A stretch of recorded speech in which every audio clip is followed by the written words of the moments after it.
क्या पाकिस्तान से न्यूक्लियर हथियार छीनने का वक्त आ गया है? आज ये बहुत जरूरी विषय है जिस पर देश में एक नए सिरे से सोचने की जरूरत है। पूरे विश्व में ये संदेश, ये सवाल आज भारत के रक्षा मंत्री राजनाथ सिंह ने उठाया। बड़ा सवाल है। भारत तो बहुत शुरू से ही ये कहता आया है कि पाकिस्तान जैसे जिहादी मुल्क के हाथों में परमाणु हथियार नहीं होने चाहिए, लेकिन दुनिया ने भारत की इन आशंकाओं को कभी भी गंभीरता से नहीं लिया। लेकिन हाल ही में भारत और पाकिस्तान के बीच हुए एक छोटे से 4 दिन के युद्ध के बाद अब दुनिया को भी ये समझ में आ गया है कि पाकिस्तान के हाथों में अगर परमाणु हथियार रहे तो ये खतरा हमेशा बना रहेगा। हाल के दिनों में इस सीज फायर के बाद अमेरिकी राष्ट्रपति डोनाल्ड ट्रंप के भी ऐसे कई बयान आए जिसमें उन्होंने दावा किया कि उन्होंने परमाणु युद्ध होने से रोका। ट्रंप के इस दावे में कितनी सच्चाई है ये तो पता नहीं, लेकिन एक बात सच है कि पाकिस्तान जैसे जिहादी मुल्क के हाथों में परमाणु हथियार नहीं होने चाहिए। जहां सब कुछ जिहाद पर चलता है, वहां की फौज खुलेआम जिहाद की बात करती है। आर्मी चीफ फौजी जनरल कम मौलाना ज्यादा लगता है। सरकार भी जिहादियों का खूब समर्थन करती है। हाफिज सईद और मौलाना मसूद अजहर जैसे आतंकी के हेडक्वार्टर्स भारत ने तबाह किया। अब देखिए, तुरंत पाकिस्तान की सरकार अपने पैसे से उनके आतंकी अड्डों का निर्माण करने के लिए पहुंच गई है। इसलिए तो भारत अब ये कह रहा है कि पाकिस्तान पर तो भरोसा किया ही नहीं जा सकता, उसके हाथों में परमाणु हथियार नहीं रहने चाहिए। वैसे भी पता नहीं कब पाकिस्तान के किस जिहादी के हाथ में ये हथियार चले जाएंगे जिनका वो गलत इस्तेमाल कर सकता है। सबसे पहले आप रक्षा मंत्री राजनाथ सिंह का बयान सुनिए, उसके बाद आपको बताएंगे कि दुनिया को बहुत जल्द भारत की इस मांग के बारे में क्यों सोचना ही पड़ेगा। आज आतंकवाद के खिलाफ भारत की प्रतिज्ञा कितनी कठोर है इसका पता इसी बात से चलता है कि हमने उनके न्यूक्लियर ब्लैकमेल की भी परवाह नहीं की है। पूरी दुनिया ने देखा है कि कैसे गैर जिम्मेदाराना तरीके से पाकिस्तान द्वारा भारत को अनेक बार एटमी धमकियां दी गई हैं। आज श्रीनगर की धरती से मैं पूरी दुनिया के सामने यह सवाल उठाना चाहता हूं कि क्या ऐसे गैर जिम्मेदार और रोग नेशन के हाथों में परमाणु हथियार सुरक्षित हैं? मैं दुनिया के सामने यह सवाल खड़ा करना चाहता हूं। मैं मानता हूं कि पाकिस्तान के एटमी हथियारों को IAEA international atomic energy agency की निगरानी में लिया जाना चाहिए। रक्षा मंत्री राजनाथ सिंह की बातों को गंभीरता से क्यों लेना, अब आपको यह भी समझ लेना चाहिए। पाकिस्तान में जिहाद की बातें या भारत पर जिहाद के तहत न्यूक्लियर बॉम्ब मारने की बातें कोई आतंकी ही नहीं करते हैं, बल्कि पढ़े लिखे लोग करते हैं। पाकिस्तान के नेता करते हैं, पाकिस्तान के डिप्लोमैट करते हैं, पाकिस्तान के पत्रकार करते हैं, पाकिस्तान के बड़े बड़े एक्सपर्ट्स करते हैं। भारत के साथ जब ये हालिया तनाव हुआ तो पाकिस्तान से लगातार डे वन से ऐसे ही बयान आ रहे थे जिनमें न्यूक्लियर बॉम्ब मारने की धमकी दी जा रही थी। पहलगाम में आतंकी हमला हुआ, हिंदुओं को धन पूछ पूछ कर आतंकियों ने गोलियां मारी, तो अगली धमकी सीधे इस्लामाबाद से आने लगी कि अगर भारत ने हम पर हमला किया तो हम सीधे परमाणु बॉम्ब मार देंगे। पाकिस्तान की यही जिहादी सोच है जिसकी वजह से भारत को आज ये डिमांड करनी पड़ रही है कि इस जिहादी मुल्क से परमाणु हथियार छीनने का वक्त आ चुका है। सुनिए आप, पाकिस्तान के नेता, पाकिस्तान के डिप्लोमैट कैसे परमाणु युद्ध की धमकी दे रहे थे। सोचिए आप, जो ऑफिशियल डिप्लोमैट हैं पाकिस्तान के, वो इस तरह की बातें कर रहे हैं। ये पाकिस्तान की वो पढ़ी लिखी कौम है जो मुल्क पर हुकूमत करती है। ये तो कुछ भी नहीं है। खुद पाकिस्तान का रक्षा मंत्री टीवी चैनलों पर इंटरव्यू दे देकर कह रहा था कि अगर भारत ने हमला किया तो फिर सीधे आर पार की लड़ाई होगी। फिर हम ये नहीं सोचेंगे कि हम नहीं तो कोई नहीं। अब बताइए, आपकी ऐसी जो जिहादी सोच है, ऐसी जिहादी सोच वाले लोगों के हाथों में न्यूक्लियर बॉम्ब होना चाहिए। इसीलिए भारत आज पूरी दुनिया से ये डिमांड कर रहा है कि पाकिस्तान के सारे न्यूक्लियर बॉम्ब अब छीन लो। क्योंकि ऐसा नहीं है कि भारत और पाकिस्तान के बीच हाल का तनाव हो गया तो पाकिस्तान से ये धमकियां आने लगी हैं। उसकी सोच ही ऐसी है। असल में पाकिस्तानियों को अपने न्यूक्लियर हथियारों पर बहुत गर्व है, इसी पर उनका सारा बड़बोलापन टिका हुआ है। वो इसे एक इस्लामिक बॉम्ब की तरह देखते हैं। इसीलिए वो, आपको याद होगा, कि कुछ साल पहले पाकिस्तान के एक और मंत्री हैं शेख रशीद, उन्होंने तो ये तक कह दिया था कि उनके पास तो पाव पाव के भी बॉम्ब हैं, ऐसे न्यूक्लियर बॉम्ब जो सिर्फ हिंदुओं को टारगेट करेंगे, मुसलमानों को नहीं। अब तो कोई शक नहीं रह गया कि भारत पाकिस्तान से परमाणु हथियार छीनने की डिमांड क्यों कर रहा है। पाकिस्तान में परमाणु हथियार कभी भी सुरक्षित हाथों में नहीं रहे और जो हालात पाकिस्तान के हैं उनमें यह खतरा हमेशा ही बना रहेगा, क्योंकि पाकिस्तान में राजनीतिक अस्थिरता लगातार बनी रहती है। फौजी शासकों के हाथों में कई बार पाकिस्तान में तख्ता पलट हो चुका है। अब अगर सरकार स्थिर नहीं रहेगी तो फिर न्यूक्लियर हथियार सुरक्षित कैसे रह पाएंगे। फिर ये खतरा तो हमेशा बना रहता है कि पाकिस्तान के ये न्यूक्लियर हथियार आतंकियों के हाथ में कभी भी पड़ सकते हैं, क्योंकि तहरीक तालिबान, पाकिस्तान, अल-कायदा, लश्कर तैयबा, जैश-ए मोहम्मद जैसे आतंकी संगठन सब पाकिस्तान में ही तो है। पाकिस्तान के साथ ये भी खतरा रहता है कि वो इस न्यूक्लियर टेक्नोलॉजी को कभी भी किसी भी देश को बेच सकता है, और ये आरोप तो उस पर लगते ही है कि नॉर्थ कोरिया, ईरान, लिबिया, उसको उसने न्यूक्लियर बॉम्ब बनाने की तकनीक बेची है।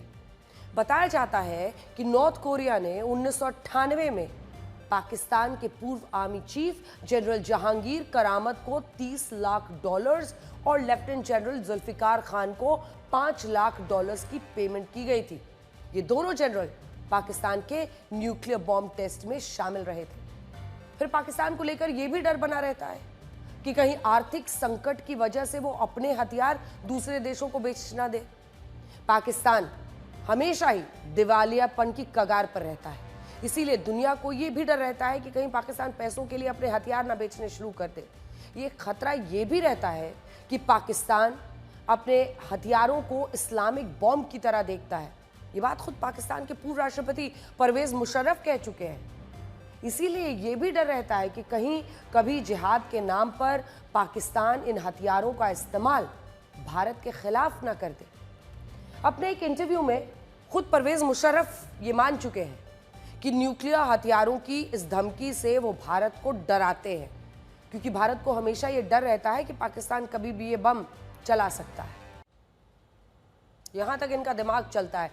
देखिए, असल में पाकिस्तान के जिहादियों की एक थ्योरी है कि उन्हें भारत में गज़वाए हिंद करना है। गज़वाए हिंद का मतलब होता है भारत पर मुसलमानों का शासन। जिहादियों का कहना है कि यह सब उनकी हदीस में लिखा हुआ है और इसीलिए अपने न्यूक्लियर हथियारों को पाकिस्तानी जिहादी भारत के खिलाफ गज़वाए हिंद करने के तौर पर भी देखते हैं। इन जिहादियों को लगता है कि मुसलमानों के 50 देशों में सिर्फ वो ही इकलौते ऐसे हैं जिनके पास परमाणु हथियार है, और उन्हें लगता है कि उन्हें ये बस गज़वाए हिंद करने के लिए मिले हैं।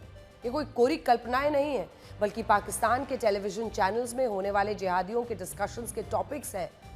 आपको जानकर हैरानी होगी कि ये डिस्कशन पाकिस्तान के पूर्व डिप्लोमैट कर रहे हैं। देखिए, सुनिए और तय कीजिए कि क्या ऐसे जिहादियों के हाथों में परमाणु हथियार होने चाहिए।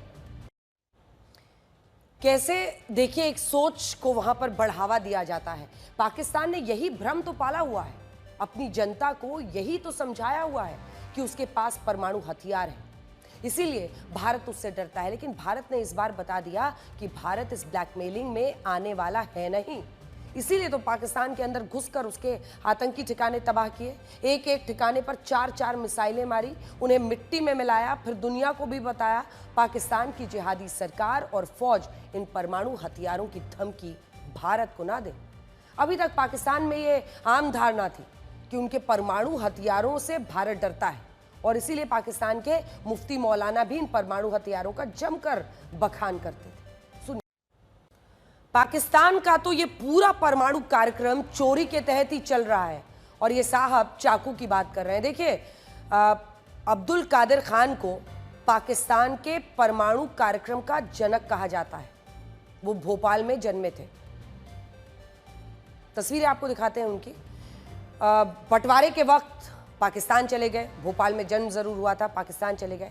कहा जाता है कि अब्दुल कादिर खान ने चोरी की तकनीक से पाकिस्तान को एक परमाणु हथियार संपन्न देश बनाया।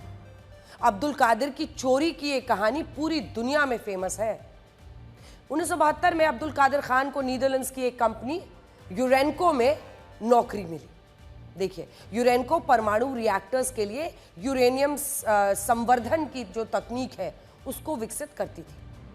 ये तकनीक बहुत गोपनीय थी क्योंकि इसका इस्तेमाल न केवल बिजली उत्पादन के लिए बल्कि परमाणु हथियार बनाने के लिए भी हो सकता था।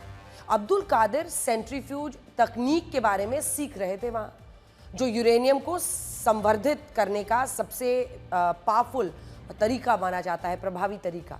ये तकनीक परमाणु बॉम्ब बनाने की कुंजी थी। अब्दुल कादिर ने यूरेनको के गोपनीय दस्तावेजों की चोरी शुरू कर दी। उसने सेंट्रीफ्यूज डिजाइन्स, ब्लूप्रिंट्स, जो टेक्निकल नोट्स थे, तकनीकी नोट्स, उनको कॉपी करना शुरू किया। ये कहानी पूरी दुनिया में प्रचलित है और 1975 तक खान ने सेंट्रीफ्यूज तकनीक के प्रमुख डिजाइन्स को चुरा लिया था। तो 72 से 75 इन 3 सालों में उसने सब कुछ चोरी कर ली और फिर इस चोरी की तकनीक के साथ अब्दुल कादिर खान पाकिस्तान आए। इसके बाद पाकिस्तान ने उन्होंने परमाणु हथियार बनाने का काम दिया और वो उसमें कामयाब रहे, लेकिन चोरी के दम पर। और फिर पाकिस्तान ने यही परमाणु हथियार बनाने की तकनीक दूसरे देशों को भी दी। बताया जाता है कि नॉर्थ कोरिया को भी पाकिस्तान ने ही परमाणु हथियार बनाने की तकनीक बेची है। अब देखिए, पाकिस्तान किस तरह का जिहादी मुल्क है, इसका एक और उदाहरण आपको देते हैं। ये पाकिस्तानी सेना के, जिसकी तस्वीर आप देख रहे हैं, जो आपने प्रेस कॉन्फ्रेंस में देखा होगा, एक से एक झूठ बोल रहा था, कह रहा था कि खुलकर कि ये जिहाद है, हमारी जो फौज कर रही है इंडिया के खिलाफ, ये जिहाद है।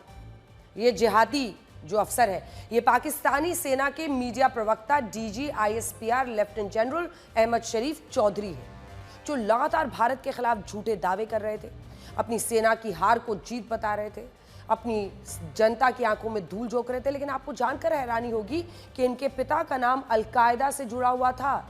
वही अलकायदा जिसका सरगना ओसामा बिन लादेन था, वही ओसामा बिन लादेन जिसने अमेरिका में 9/11 किया, जिसमें सबसे बड़े आतंकी हमले में 3000 के आसपास लोग मारे गए। ये पाकिस्तान के DGISPR लेफ्टिनेंट जनरल अहमद शरीफ चौधरी के पिता कौन?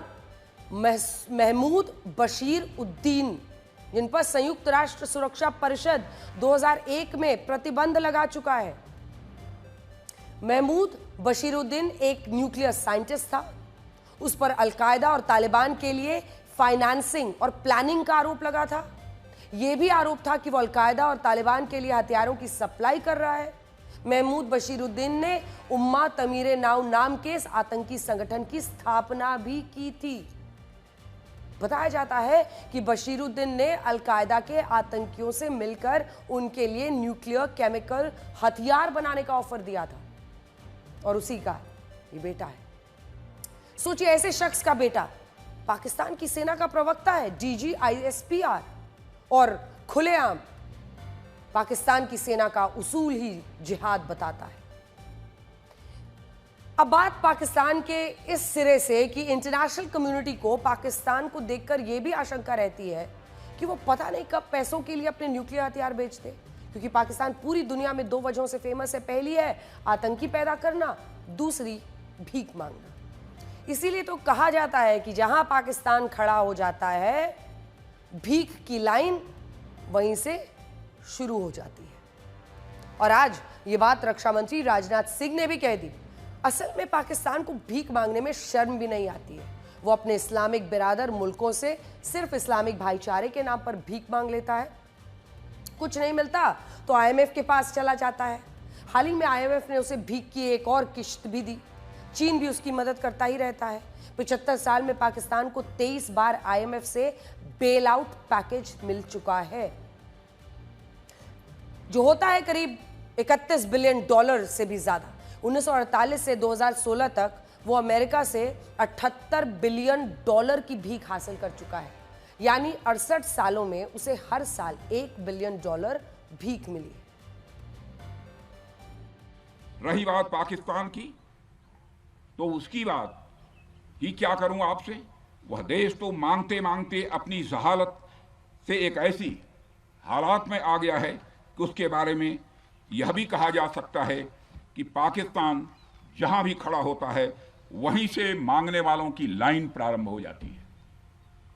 अभी आपने सुना ही होगा कैसे वह फिर एक बार इंटरनेशनल मॉनेटरी फंड IMF के पास कर्ज मांगने गया।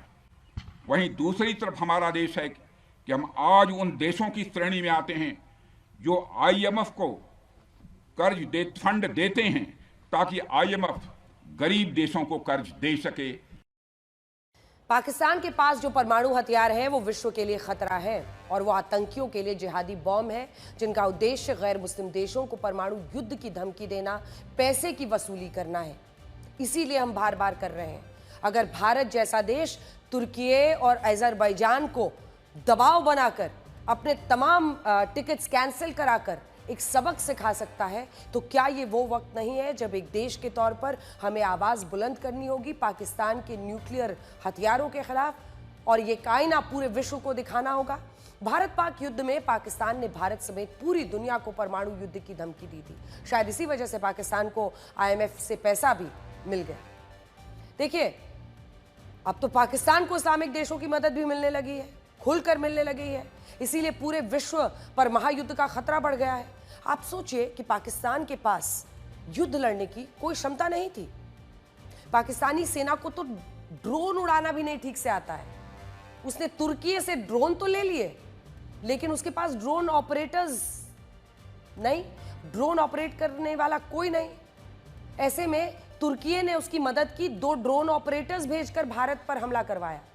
ये दोनों ड्रोन ऑपरेटर्स भारतीय सेना की कार्रवाई में मारे जा चुके हैं और उसी के बाद ये बात पता चली, क्योंकि 2 तुर्की ड्रोन ऑपरेटर्स मारे गए थे, तो पता चला कि ये तो तुर्की वाले ड्रोन ऑपरेटर से काम करा रहा है। पाकिस्तान ने केवल आतंकवाद की ही ट्रेनिंग देना सीखी है। क्या सिखाता है वो? उसे नहीं पता था कि ड्रोन कैसे उड़ाते हैं, रडार्स कैसे चलते हैं या मिसाइल अटैक कैसे करते हैं। ड्रोन के लिए पाकिस्तान को तुर्की की मदद मिली, लेकिन मिसाइल और रडार के लिए उसे उसके पुराने दोस्त चीन ने मदद की। सूत्रों से खबर है कि इस युद्ध में चीन ने अपने सैटेलाइट की मदद से पाकिस्तान को मदद मुहैया करवाई थी। चीन ने अपने सैटेलाइट से पाकिस्तान पर होने वाले किसी भी तरह के अटैक की जानकारी ट्रैक की थी। पाकिस्तान की ओर से जो चाइनीज मिसाइलें दागी जा रही थी, उसको चीन की सैटेलाइट की मदद मिल रही थी। हालांकि चाइनीज माल के बारे में कहते हैं कि चले तो चांद तक, नहीं तो शाम तक। युद्ध में यही हुआ और चीन के मिसाइलें और फाइटर जेट पूरी तरह से फ्लॉप हो गए। जिसे आपने भी कई बार देखा होगा, अगर कहीं आपने कोई चाइनीज सामान खरीदा है, तुरंत खराब, पूरे के पूरे पैसे बर्बाद। हर चीज में खिलौना, अब हथियारों में अगर खिलौना बनाने लगेंगे, बेचने लगेंगे, तो फिर यही हाल होगा। इतनी खराब मार्केटिंग हुई है चीनी हथियारों की, पूछिए मत। स्टॉक्स उनके गिर रहे हैं, शेयर्स। लेकिन भारत को एक बड़ा सबक ये मिल गया कि पाकिस्तान, तुर्की और चीन साथ साथ है। तुर्की खुलकर पाकिस्तान के समर्थन में आ गया है और तुर्की के समर्थन में अमेरिका खड़ा है। जिस देश को अभी तक भारत अपने दोस्त के तौर पर देखता था, वही देश भारत के दुश्मनों को हथियार बेचने जा रहा है। ये भारत के लिए सोचने की जरूरत है, क्योंकि अमेरिका और तुर्की के बीच हथियारों के लिए करीब 2500 करोड़ रुपए का सौदा हुआ है।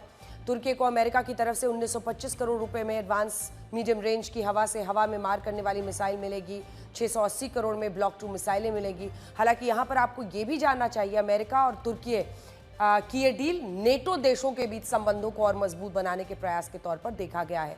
और नेटो का चूंकि मेंबर है तुर्की, तो अमेरिका और तुर्की के बीच में इस तरह की डील्स होती रही हैं। इस वक्त दुनिया के 32 देश नेटो यानी नॉर्थ अटलांटिक ट्रीटी ऑर्गेनाइजेशन नाम के संगठन में शामिल हैं। ये संगठन 14 अप्रैल 1949 को यूरोप और नॉर्थ अमेरिका के 12 देशों में मिलकर बनाया था। इसके बाद से धीरे धीरे कई देश इससे जुड़ते गए। साल 1952 में तुर्की संगठन का हिस्सा बन गया था।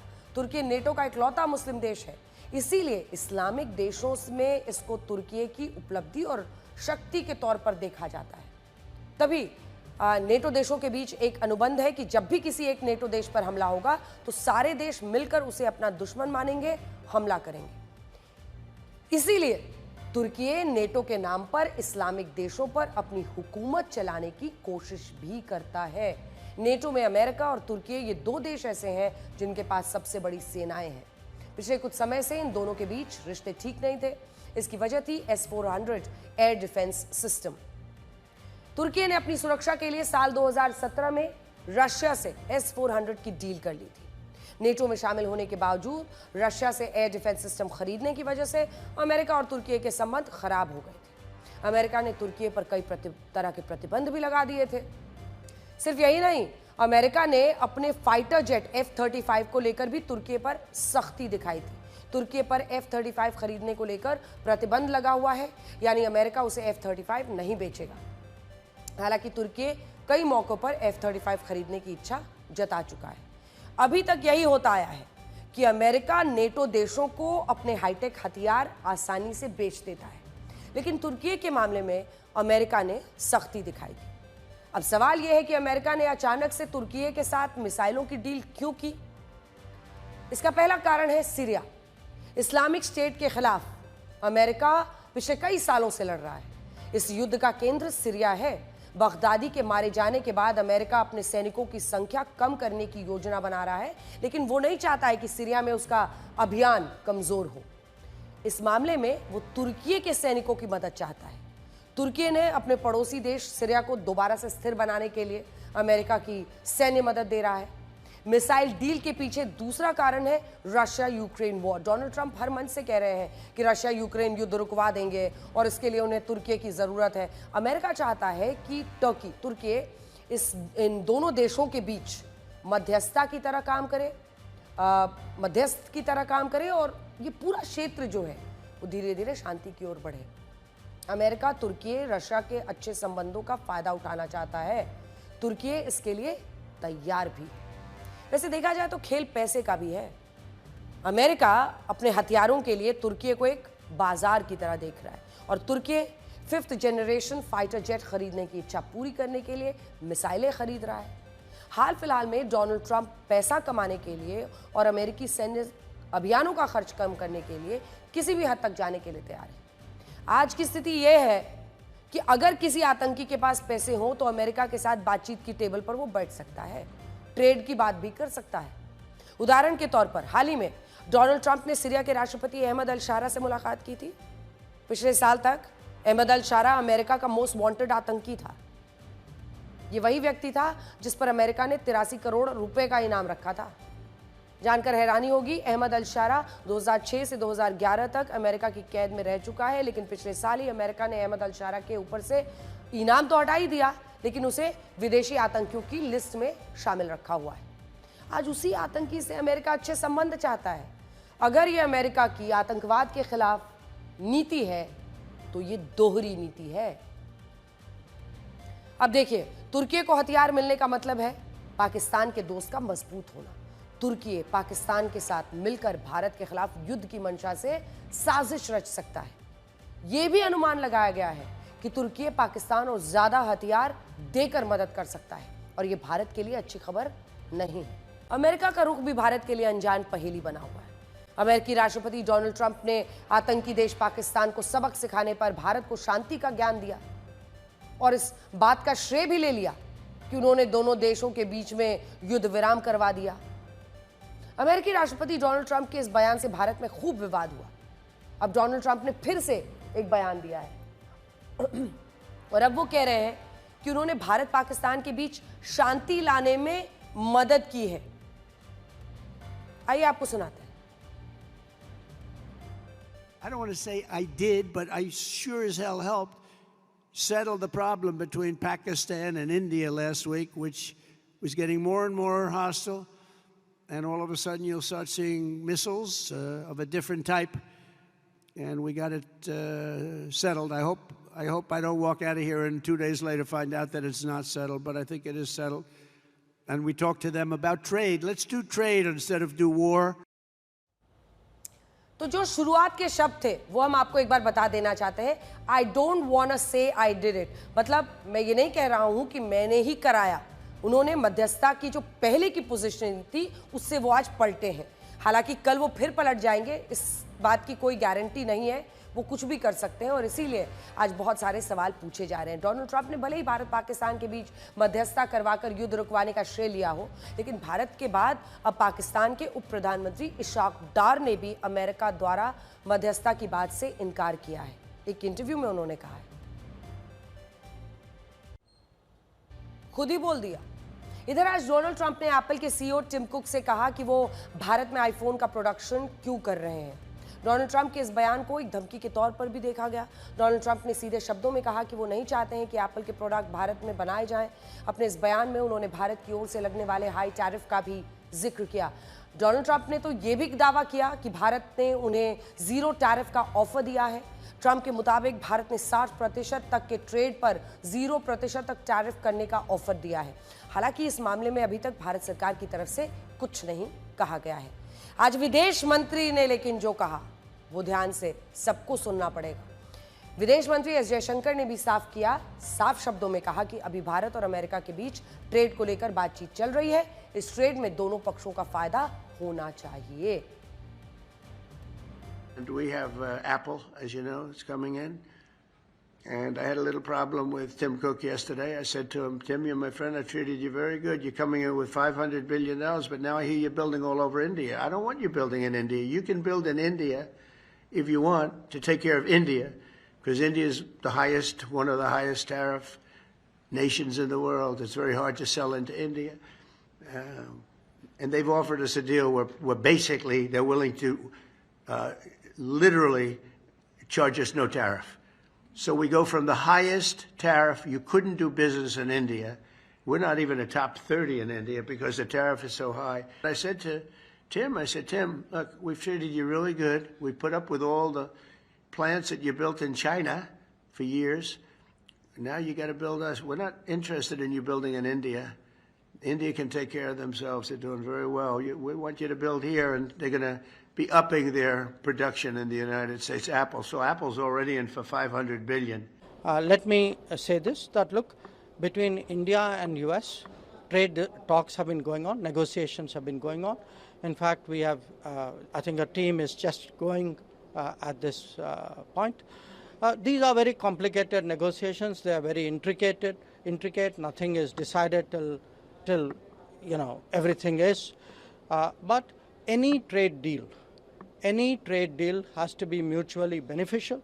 Any trade deal has to work for both the countries. And I think that would be our expectation from the trade deal.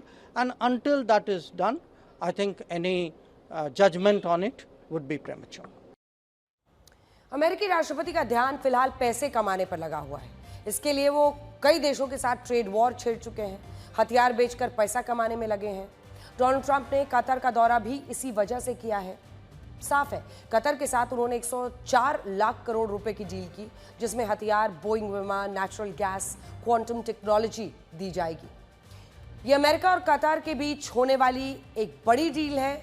ये डील कितनी बड़ी है और इसको आप कैसे समझ सकते हैं? 104 लाख करोड़ रुपए कितने होते हैं? इससे समझिए कि इतने पैसे में पूरे देश में, भारत में 55 लाख सरकारी स्कूल खोले जा सकते हैं। 55 लाख।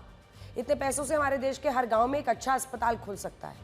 ये नहीं, इतने पैसों में भारत अगले 200 वर्षों तक हर हफ्ते चंद्रयान मिशन लॉन्च कर सकता है। तो इससे हमने आपको सिर्फ एक अंदाजा दिया कि ये जो डील कर रहे हैं वो कितने की डील हो रही है। युद्ध में भारत की विजय गाथा आज दुनिया भर के अखबारों में छाई थी। ये सभी अखबार भारतीय सेना और उसके सटीक हमलों की तारीफ करते दिखे। भारतीय सेना ने जब सैटेलाइट तस्वीरों के जरिए पाकिस्तान पर अपनी जीत की कहानी दर्शाई तो कई देश, कई नेता भरोसा नहीं कर रहे थे। आपने देखा होगा शुरुआती दिनों में जब भारतीय मीडिया बता रही थी कि हमने क्या कुछ हासिल किया, हमने बहावलपुर से मुरीद के उनके 9 आतंकी ठिकानों को 11 मिलिट्री जगहों पर हमने हमले किए हैं, तो कोई इसको स्वीकार नहीं कर रहा था। सब पाकिस्तान के उस झूठ को मान रहे थे जिसमें वो बार बार कह रहा था हमारे एयरबेसेस की बात। इधर प्रधानमंत्री नरेंद्र मोदी आदमपुर एयरबेस पहुंच गए। पाकिस्तान तो अपनी जीत के दावे कर रहा था और पाकिस्तानी जनता खुशी से झूम रही थी, वो सेलिब्रेट कर रहे थे विक्ट्री। लेकिन पाकिस्तान में कोई भी ये मानने को तैयार नहीं था कि युद्ध में भारत ने उसे हरा दिया। जो भी अब वहां सेंसिबल आदमी बचा होगा वो आज अन्य अखबारों में, विदेशी अखबारों में पढ़ के समझ रहा होगा कि उनके साथ हुआ क्या है।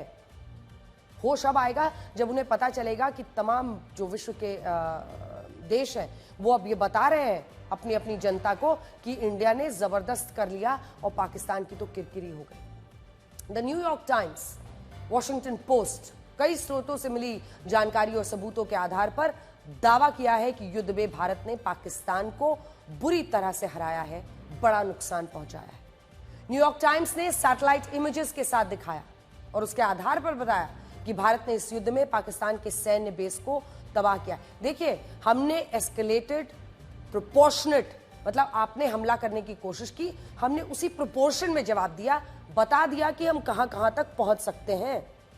यही नहीं, भारतीय सेना की तारीफ करते हुए इस अखबार ने लिखा है कि पाकिस्तानी ठिकानों पर सटीक हमले किए गए थे जिससे ज्यादा नुकसान नहीं हुआ। पाकिस्तान के भोलारी और नूर खान एयरबेस की तस्वीरों के आकलन के बाद अखबार ने दावा किया है, अखबार के ये मेरे पास प्रिंट आउट्स भी हैं अगर आप देखेंगे, जिसमें हमने जो हेडलाइंस है वो आपके लिए अंडरलाइन की है। India strikes on Pakistan damages 6 airfields, post analysis finds.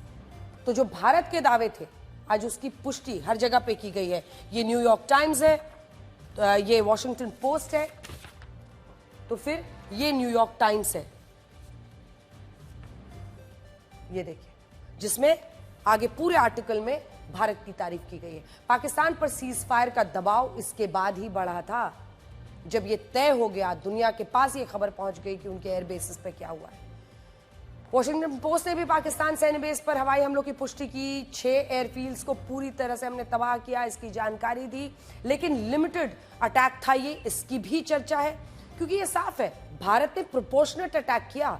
ये बताया है सिर्फ कि हम कहां कहां तक पहुंच सकते हैं और कितना डैमेज कर सकते हैं। अब हम आपको बड़ी स्क्रीन पर इन अखबारों के हेडलाइंस बताते हुए, ये पढ़कर भारतीय सेना पर गर्व आपको होगा, क्योंकि अभी तक जो गलत जानकारियां फैलाई जा रही थी हमारे सेना के बारे में और उनके शौर्य के बारे में, उसका फैक्ट चेक अब विदेशी अखबारों ने कर दिया है। इसमें सबसे पहले हम आपको दिखा रहे हैं Washington post, India strikes on Pakistan damages 6 airfield, post analysis Bharat ने किया है, और इसी में पाकिस्तान डैमेज रनवेज का जिक्र है। The most extensive Indian air attack on Pakistani military infrastructure. 1971 की जंग के बाद वॉल्टर लैडविक को कोट करते हुए लिख रहे हैं कि ये 1971 के बाद सबसे बड़ी जंग है, सबसे बड़ा हमला है। अब अगला दिखा दीजिए, आपको दिखाते हैं वॉशिंगटन पोस्ट का आर्टिकल हमने दिखा दिया, ये देखिए, जिसमें न्यूयॉर्क टाइम्स में satellite images of the sites Pakistan claim, मतलब जो कह रहे थे कि बहुत लिमिटेड अटैक हुआ है, ये साफ है कि हमने यहाँ पर रनवे पर अटैक किया है, हमने कहाँ कहाँ पर रहीम एयर बेस में हमने लिमिटेड अटैक किया है, ये तो हम खुद ही बता रहे हैं। और वो इसलिए किया है क्योंकि हमने प्रोपोर्शनेट अटैक किया है। हमने ये बताया है कि हम कहाँ कहाँ तक पहुँच सकते हैं, और अगर हमने ठान ली तो हम कहाँ कहाँ तक आपको डैमेज कर सकते हैं। ये बहुत बड़ी बात है, भारत ने जिस अंदाज में इसको अंजाम दिया है। आज जब देशवासी, अगली खबर का रुख करेंगे, आज जब देशवासी बहन बेटियों के माथे के सिंदूर के सम्मान के लिए पाकिस्तान का नामो निशान तक मिटाने के लिए तैयार है, तब इसी देश में ऐसे बदजुबान भी बैठे हैं जो बहन बेटियों पर कीचड़ उछाल रहे हैं। ऑपरेशन सिंदूर में भारत ने पाकिस्तान को उसके किए की सजा दी। इसकी सूचना सबसे पहले देशवासियों की जिस बेटी ने दी, उसका नाम है कर्नल सोफिया कुरैशी, भारत का अभिमान और स्वाभिमान। जब पूरा देश इस बात पर उनकी जय जयकार कर रहा था, तब मध्य प्रदेश का एक निर्लज्ज मंत्री अपनी घटिया सोच का सरेआम प्रदर्शन करते हुए कर्नल सोफिया कुरैशी पर भद्दी टिप्पणी कर रहा था। इस मंत्री का नाम है विजय शाह, जो बीजेपी की सरकार में जनजातीय कार्य विभाग संभालते हैं, लेकिन ये जुबान नहीं संभाल पाते। पहले आप उनका ये बयान सुनिए। और जिन्होंने हमारी बेटियों के सिंदूर उजाड़े थे, वही हमने उन्हीं की बहन भेज करके उनकी ऐसी की तैसी करवाई। एक बार मोदी जी के लिए जोरदार ताली बजाएं।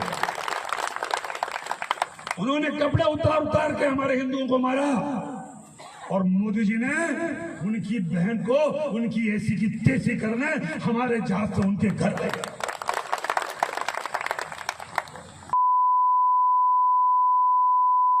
उनके समाज की बहन को भेजा कि तुमने हमारी बहनों को अगर विधवा किया है तो तुम्हारे समाज की बहन आके तुम्हें देश का सम्मान, मान सम्मान और हमारी बहनों का सुहाग का बदला तुम्हारी जाति की, समाज की बहनों को पाकिस्तान भेजकर अगर कोई ले सकता है, और उन्होंने कहा था घर में घुस के मालूम, घर में घुस। जब पूरे भारत में देशभक्ति का ज्वार उमड़ रहा है, लोग आतंकवादियों पर आक्रोशित हैं, अपने सैनिकों के साथ हर तरह से खड़े हैं, तब एक माननीय अपने सैनिक के लिए ऐसी भाषा का इस्तेमाल करते हैं, उसे आतंकवादियों की बहन बताते हैं। सोचिए, ऐसे व्यक्ति, ऐसे मंत्री के साथ क्या होना चाहिए। अगर आप सोच रहे होंगे कि राष्ट्रवादी पार्टी ने उन्हें बर्खास्त कर दिया होगा, मंत्री पद छीन लिया होगा, तो आप गलत हैं। विजय शाह के पद और कद पर कोई आंच नहीं आई है। सिर्फ एक एफआईआर जरूर दर्ज हुई है, वो भी तब जब मध्य प्रदेश हाईकोर्ट ने स्वतः संज्ञान लेकर 4 घंटे में एफआईआर दर्ज करने का आदेश दिया। हाईकोर्ट ने कहा कि हमारे देश में सेना आखिरी ऐसी संस्था है जो त्याग, बलिदान, साहस, एकता, अखंडता का प्रतीक है। कर्नल सोफिया कुरैशी ऑपरेशन सिंदूर की कामयाबी का बड़ा चेहरा है। उनके खिलाफ मंत्री विजय शाह ने गटर की भाषा का इस्तेमाल किया।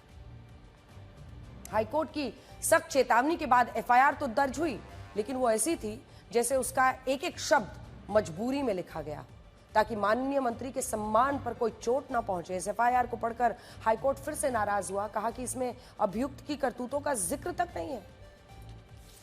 ये एफआईआर मेरे हाथ में, ये देखिए एफआईआर की कॉपी आप देखेंगे, जो पहला पन्ना है उसके बाद से अंदर वाले पन्ने में ये लिखा है कि हाईकोर्ट के कहने पर एक वायरल वीडियो के आधार पर हमने ये एफआईआर दर्ज की है। क्या कहा, क्या कुछ है, इसके बारे में कोई जानकारी नहीं दी, और इसीलिए उसके बाद ये सवाल उठा कि क्या ये तरीका होता है। मतलब अब एक ऐसे व्यक्ति के मान सम्मान की चिंता हो रही है जिसने इस तरह से बेटी के खिलाफ बोला है। ये इस तरह से ड्राफ्ट की गई है जिससे चुनौती दी जाए कि आसानी से रद्द भी हो सकती है।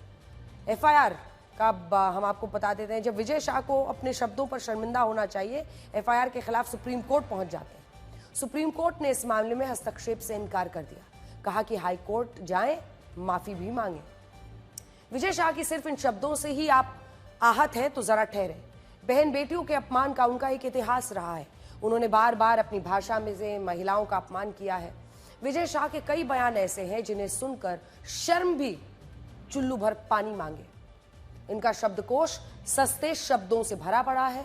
कभी किसी एक मुख्यमंत्री की पत्नी पर टिप्पणी करते हैं, तो कभी बहन बेटियों पर, और अब महिला सैनिक पर।